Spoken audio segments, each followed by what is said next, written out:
हम एक ऐसी दुनिया में रहते हैं जहां हर मोड़ पर इंसानों के भीतर डर और सिहरन पैदा करने के लिए आत्माएं और अन्य शैतानी ताकतें अपना रौब दिखाती रहती हैं। अब आप भले ही इस तथ्य पर यकीन ना करें, लेकिन आपकी हर हरकत, हर कदम पर बुरी व अच्छी आत्माओं की नज़र रहती है। यह आत्माएं आपको एक पल के लिए भी तन्हा नहीं छोड़ती। हाँ, कई बार भीड़ भाड़ से बचते हुए वह आपको अकेलेपन में ही अपने होने का एहसास करवाती हैं। ऐसी ही एक घटना से हम आज आपको रूबरू करवाने जा रहे हैं, जो कोई कहानी नहीं बल्कि एक आम इंसान के साथ घटित एक खौफनाक घटना है। यह घटना आज से कुछ 5 से 10 साल पुरानी है। अशोक नाम का एक व्यक्ति, जिसका गांव पूर्वी उत्तर प्रदेश के एक कस्बाए इलाके में था। वैसे तो वो दिल्ली में नौकरी करता था, लेकिन घर आए हुए काफी समय बीत चुका था, इसीलिए छुट्टी लेकर वह घर आया हुआ था। यह इलाका बेहद सुनसान और घनी झाड़ियों के बीच बसा हुआ था, और इन घनी झाड़ियों के बीच शाम के समय अक्सर सन्नाटा ही पसरा रहता था।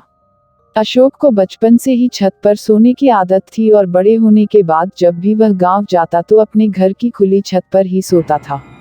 लेकिन एक रात छत पर सोना ही उसके लिए महंगा साबित हुआ, क्योंकि यह वो रात थी जब उसका सामना एक ऐसे साये से हुआ जो नुकसान पहुंचाने के उद्देश्य से उसके पास तो आया, लेकिन अशोक की सूझबूझ की वजह से वह उसका बाल भी बांका नहीं कर सका। रात का करीब 1 बजा था कि अचानक किसी आवाज ने अशोक की नींद खोल दी। वह अपनी चारपाई से उठकर छत की रेलिंग के पास जाकर आसपास देखने लगा। उसे अपने घर से थोड़ी ही दूर पर किसी साये को इधर उधर घूमते हुए देखा। छोटा सा कस्बाए इलाका था, उसे लगा शायद कोई अपने घर से बाहर आया होगा। वह वापस जाकर चारपाई पर लेट गया। उसे फिर कुछ आवाज सुनाई दी, लेकिन इस बार आवाज थोड़ी ज्यादा पास से आ रही थी। वह फिर उठा और छत से नीचे देखने लगा। उसे अपने घर के पास ही एक साया दिखाई दिया, लेकिन खौफनाक बात यह थी कि वह सिर्फ साया था, उसका शरीर नहीं था। इतने में उसे सीढ़ियों पर किसी के बहुत ही तेजी के साथ चढ़ने की आवाज सुनाई दी। 1 मिनट से भी कम समय में वह साया उसकी नजरों के सामने खड़ा था। उसकी शक्ल, हाथ पैर कुछ भी नहीं था। अगर कुछ था तो वह सिर्फ एक सफेद साया, जो धीरे धीरे अशोक की तरफ बढ़ता जा रहा था। कहते हैं, बुराई को काटने के लिए अच्छाई का ही सहारा लिया जाता है, इसीलिए उस साये से खुद को बचाने के लिए उस समय अशोक ने कवच कीला कर गला मंत्र का जाप करना शुरू कर दिया। वह लगातार 5 मिनट तक यह जाप करता रहा, और वह साया उनके पास आता रहा। अचानक ही वह साया अंतर्ध्यान हो गया। वह हवा था और एकदम से हवा में बहकर गायब हो गया। वह कहाँ गया, कहाँ से आया था, कुछ पता नहीं चला, लेकिन कुछ समय जब तक वह साया अशोक के सामने रहा, उन चंद लम्हों ने अशोक के हाथ पांव फुला दिए थे। अब बात करते हैं दूसरी सच्ची घटना के बारे में।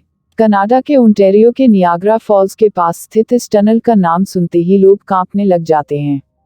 इस टनल का निर्माण सन 1900 में ग्रांड रेलवे लाइंस के ठीक नीचे किया गया था, और इस टनल को बनाने का उद्देश्य उस इलाके के पानी के बहाव को पास ही स्थित खेतों की सिंचाई के लिए प्रयोग किया जाना था। 16 फीट ऊंची और 125 फीट लंबी इस टनल की कहानी किसी को भी हिला कर रख सकती है। टनल का निर्माण हुए काफी वक्त बीत गया था, और सब कुछ बहुत आराम से और ठीक ठाक चल रहा था। लेकिन अचानक एक दिन यहाँ एक दर्दनाक हादसा हुआ, जिसने सब कुछ बदल कर रख दिया। इस टनल के आसपास आबादी बहुत कम थी, इसीलिए हर समय यहाँ पानी भी नहीं बहा करता था। जब पानी बहुत भर जाता था तो उस समय इस टनल का प्रयोग किया जाता था। इस टनल में यूं तो कई हादसे हुए, लेकिन एक हादसा ऐसा था जिससे ओंटारियो शहर आज तक उबर नहीं पाया है। एक बार की बात है, जब इस टनल में पानी का बहाव नहीं था। इस टनल के पास एक घर में बाप और बेटी रहा करते थे। हवा का रुख बहुत तेज था और चारों ओर सिर्फ अंधेरा था। लड़की घर में अकेली थी और पीछे वाले कमरे में सो रही थी कि अचानक उस घर में आग लग गई, और देखते ही देखते आग ने पूरे घर को अपनी चपेट में ले लिया। लड़की ने घर से बाहर निकलने की कोशिश की, लेकिन तब तक उसके कपड़ों को आग ने पकड़ लिया। खुद को बचाने के लिए वह टनल की तरफ भागी, लेकिन टनल में भी उस समय पानी नहीं था।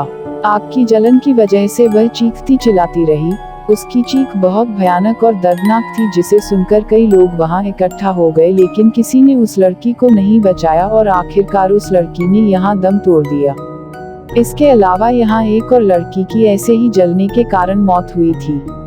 लोगों का कहना है कि इस टनल में कुछ दरिंदों ने एक लड़की का सामूहिक बलात्कार किया और अपने जुर्म को छिपाने के लिए उस लड़की को जिंदा जला दिया। उसकी चीखें आसपास के इलाकों तक सुनाई दी। सुबह जब लोग उस टनल में पहुंचे तो लड़की का जला हुआ शरीर वहां पड़ा था और तब से लेकर आज तक वहां शरीर के जलने की वैसी ही बदबू आती है जैसी पहले आती थी। रोशनी को देखकर परेशान करती हैं रूहें। स्थानीय लोगों का कहना है कि अगर कोई उस स्थान पर रोशनी करता है तो उन लड़कियों की रूहें उसे परेशान करती हैं। कहते हैं एक सफाई कर्मचारी जब टनल की सफाई के लिए अंदर गया तो जैसे ही उसने माचिस जलाई तभी एक भयानक चीख उस टनल में गूंजने लगी और उस कर्मचारी ने अपने सिर के ठीक ऊपर दीवार पर एक छिपकली की तरह कुछ रेंगते देखा। उसका चेहरा जला हुआ था। इस घटना के बाद वह आदमी तो बच गया लेकिन उसका मानसिक संतुलन बिगड़ गया।